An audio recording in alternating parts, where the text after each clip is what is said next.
Hello, hello. This is Jessica Avidable, and welcome to episode 2 of Dancing with Life, a podcast for joy.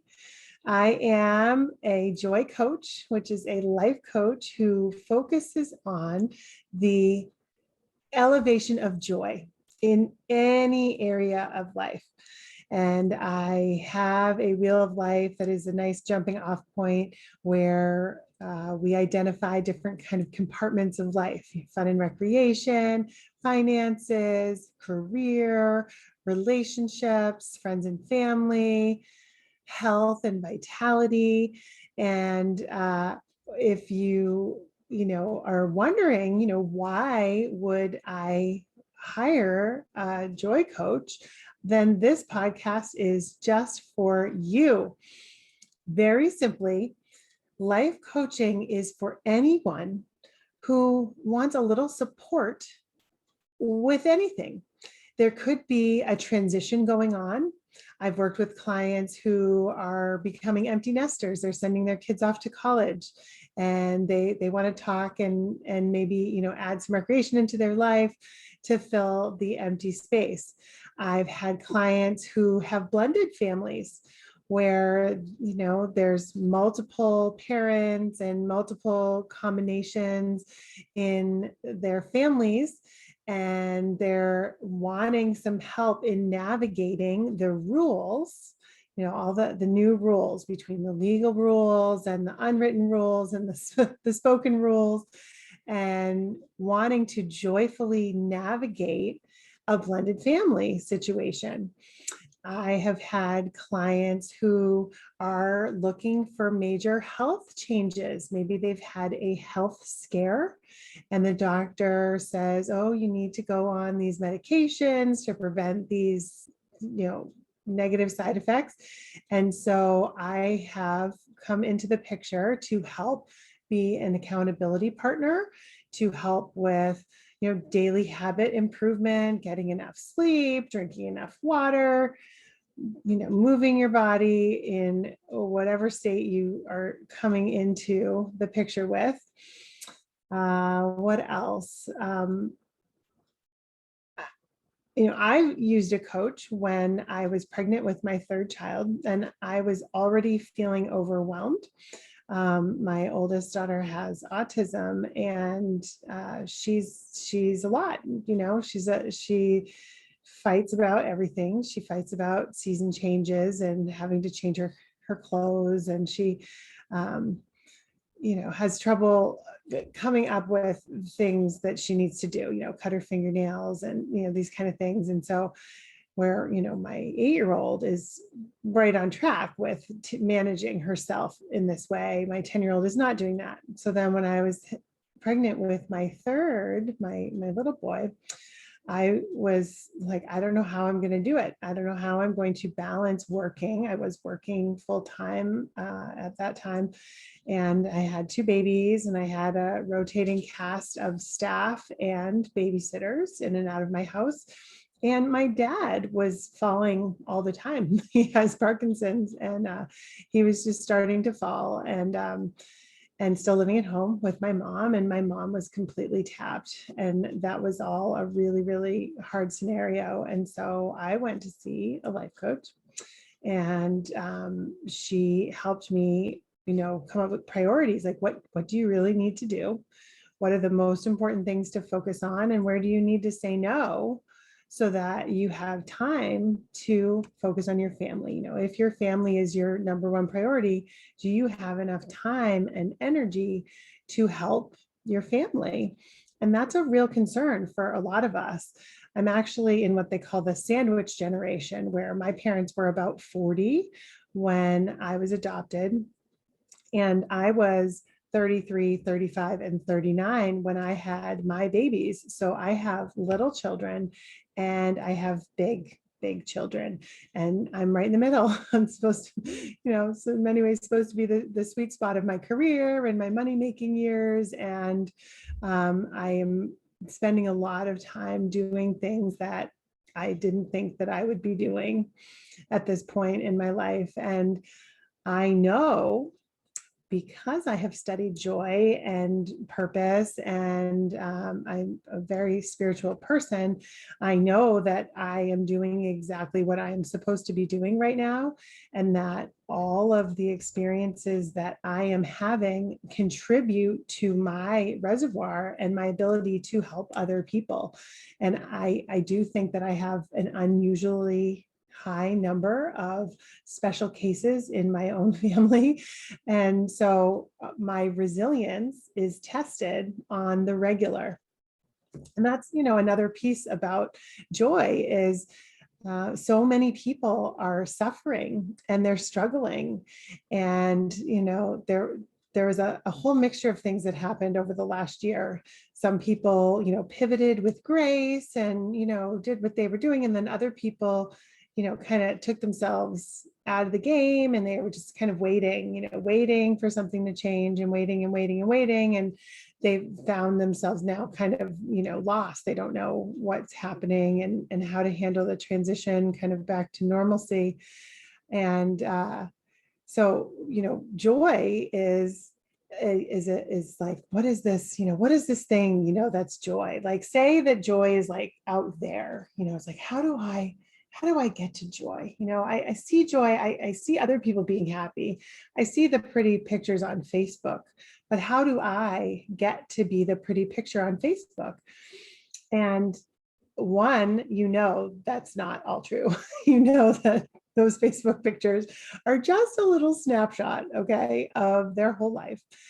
And two, the fact that they're trying, right? We're not trying to rip anybody down for posting pretty pictures on Facebook, but they're trying to share joy with those pictures. I mean, those platforms were created for connection, for networking, for families that lived in different areas to be able to connect and see each other and feel like they were in each other's lives.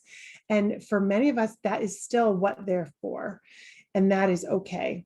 They are not intended to be, making yourself wrong, comparing yourself to other people.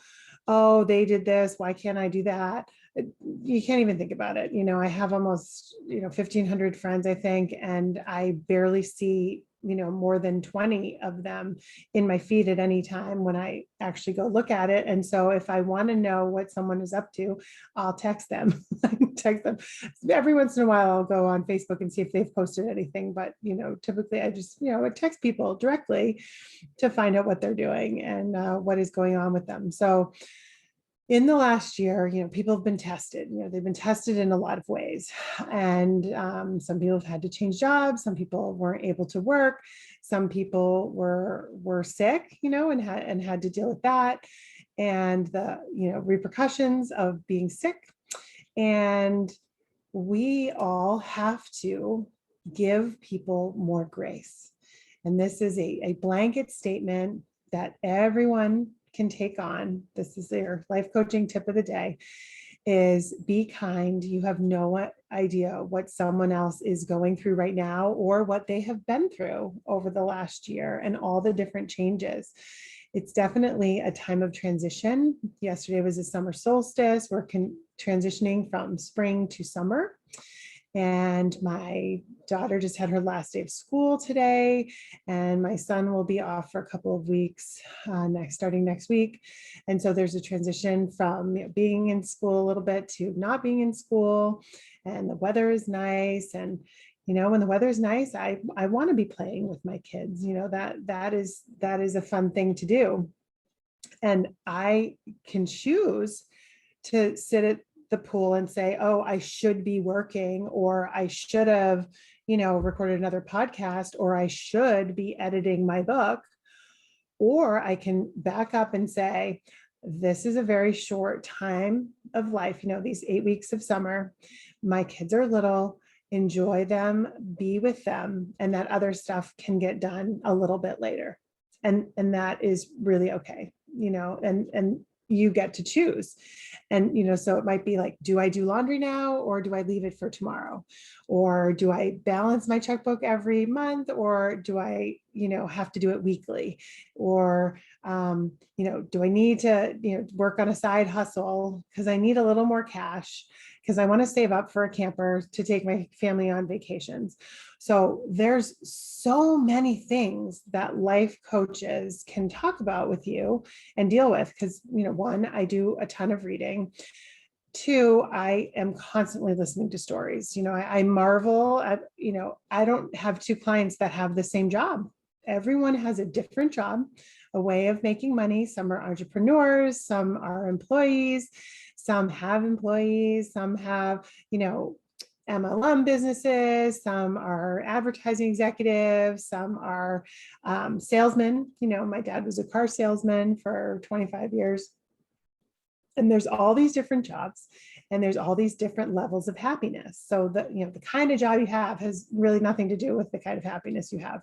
And there's people that work in what I would consider lower paying careers that have boats and pools and take vacations. And then I know other people who work really hard and they drive nice cars, but they never leave because they are, chained to their job. And some people are very happy with that. And then sometimes people are not very happy with that. So these are, just a selection of things that you might talk about with a life coach. Dancing with Life, the name of the podcast, was up for debate for a while, but Dancing with Life is, think of it as a dance, like take the seriousness out of life. I believe that I am a soul that is in a body, and this body is only living a certain amount of time, and it is not very long. In the cosmic scheme of things, I am here for a very short time, and I do believe that we are here for freedom, growth, and joy.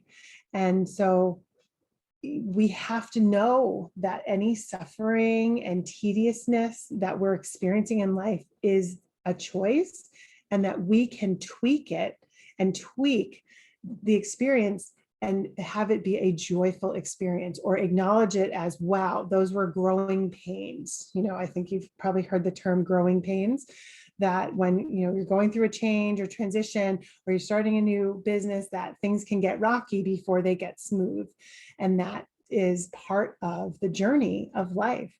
And as I am in this body at this amount of time with these parents, with these kids, I am navigating, and I don't want it to be a struggle. I don't want it to be a slog. I don't want to walk in the door and drop my bag and go, oh God, I don't want to see you people, I don't want it to be like that. I want it to be like, yeah, I'm so glad you're home. Like, traffic was tough, but here I am, and whatever happened during the day, like a dry erase board, right? And you just take your hand and you just wipe away everything that happened, everything that you would label good, everything that you would label bad. It's over, it's done. And then transition into, oh, it's dinner time, kids. What are we going to do tonight? How was your day? What are we doing? And create these transitions. And the word dancing works well because I am a Nia teacher. I've been doing Nia for 20 years, teaching it for 18 years. And I'm a black belt level instructor. And what that means is I use movement and I lead movement classes, and they're healing. They are healing mystical experiences for people, these movement classes.